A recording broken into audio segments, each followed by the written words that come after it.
Christ est le rocher de l'Église. Et ce rocher n'est rien d'autre que la confession de Pierre à l'égard du Seigneur. Il a confessé que le Seigneur est le Christ, le Fils du Dieu vivant. Et l'Église est construite sur cette confession. Elle est construite sur la base de la connaissance du Seigneur Jésus confessé par l'homme. Ce n'est pas la chair et le sang qui ont conduit Pierre à faire cette confession, mais c'est par une révélation de Dieu qu'il l'a faite. Ce que Pierre a reçu, ce n'est pas une tradition chrétienne. Ce n'est pas parce que les gens lui ont dit que Jésus était le Christ qu'il a déclaré que Jésus était le Christ.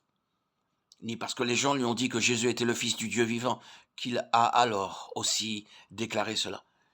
Pierre n'a pas passé du temps à chercher et à réfléchir jusqu'à ce qu'il soit parvenu à la conclusion que Jésus était le Christ, le Fils du Dieu vivant.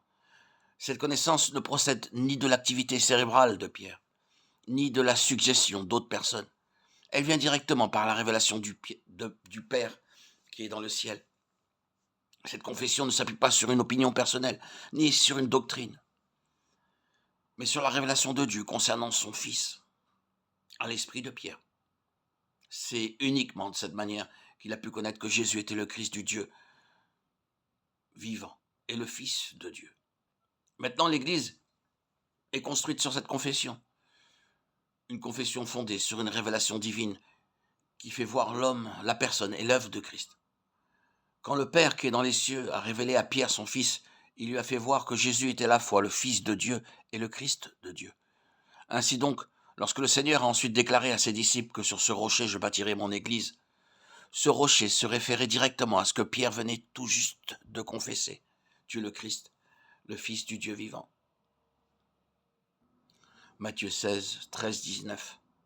En somme, ce rocher n'est autre que Christ lui-même. Ce rocher, c'est Christ, le Fils du Dieu vivant.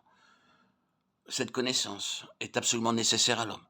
La connaissance du Seigneur, ce n'est pas connaître ses œuvres décrites dans les évangiles, mais le connaître lui, le Fils de Dieu.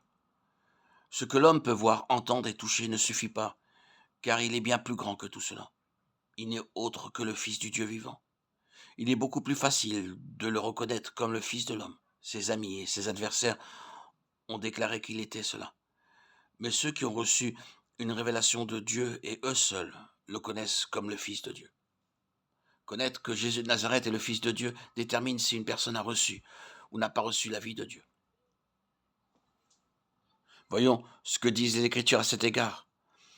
Or, la vie éternelle, c'est qu'ils te connaissent toi, le seul vrai Dieu, et celui que tu as envoyé, Jésus-Christ.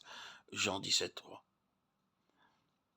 Mais ces choses ont été écrites afin que vous croyiez que Jésus est le Christ, le Fils de Dieu, et qu'en croyant, vous ayez la vie en son nom. Jean 20, 31. Celui qui a le Fils a la vie, celui qui n'a pas le Fils de Dieu n'a pas la vie. 1 Jean 5, 12.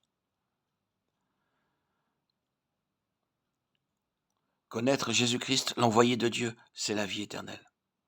Le reconnaître, lui, comme le Fils de Dieu, c'est aussi la vie éternelle.